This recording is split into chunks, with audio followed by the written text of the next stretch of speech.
Hello बच्चों, let's take the question. Question says which of the following statement is correct for NaCl lattice.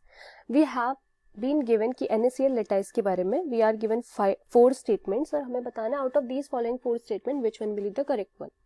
First कह रहा है जो Na positive ion होता है it is placed at a distance 1/2a directly above the each Cl ion, यानी कि Na2 positive ion को एक डिस्टेंस पे रखा जाता है Cl नेगेटिव आयन की, that is equal to 1/2a, right, 1/2a की डिस्टेंस पे. सो जहां पे A वी आर गिवन कि A is the cubic cell unit cell, या फिर A क्या है, एज लेंथ है क्यूबिक यूनिट सेल की, राइट. ऑल्सो सेकंड स्टेटमेंट कह रहा है जो Na पॉजिटिव आयन है it is placed at distance 1/4a, यानी कि 1/4a की डिस्टेंस पे रखा जाता है of Cl negative ion. Again यहाँ पे भी A that is equal to unit cell की एज लेंथ है, right. For the next statement we are given कि एक Na पॉजिटिव आयन जो होता है it is placed at a distance of 1/2 √2a directly above each Cl negative ion. Last statement again says कि Na positive ion को हम 1/√2a directly above the Cl negative ion, right. First of all, let's take the key concept that is based on NaCl lattice, right. See, NaCl structure is basically rock salt structure, जिसमें क्या होता है Cl negative ions they occupy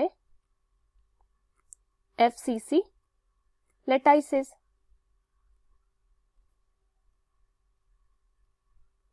right. जबकि जो Na positive ions होते हैं all of them these ions occupy octahedral voids.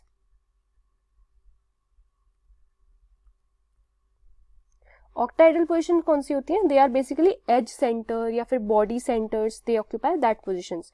अब each Na positive ion होता है it is surrounded by 6 Cl negative ion. Each Na positive is surrounded by 6 Cl negative ions, right.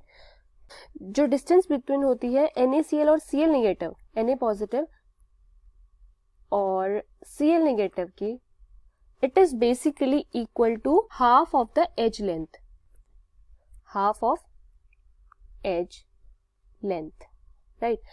Let's say कि edge length is equal to a, so half of edge length means 1/2 of a, that can be given as 1/2a, and hence out of these following option, जिसमें हमें option number A में कह रहा है कि Na positive ion जो होता है it is placed at a distance 1/2a, यानी कि half of a directly above each Cl negative ion, where A is the cubic unit cell edge length. So this will be our final answer, right. और second में कह रहा था 1/4, this is wrong. Third में कह रहा है 1/2√2, this is again wrong. and last में भी कह रहा है 1/√2, that is again wrong. So we can say जो option होगा correct one that is equal to option number A, and hence the final answer to the question is this one, like option number A. I hope you understood. Thank you students.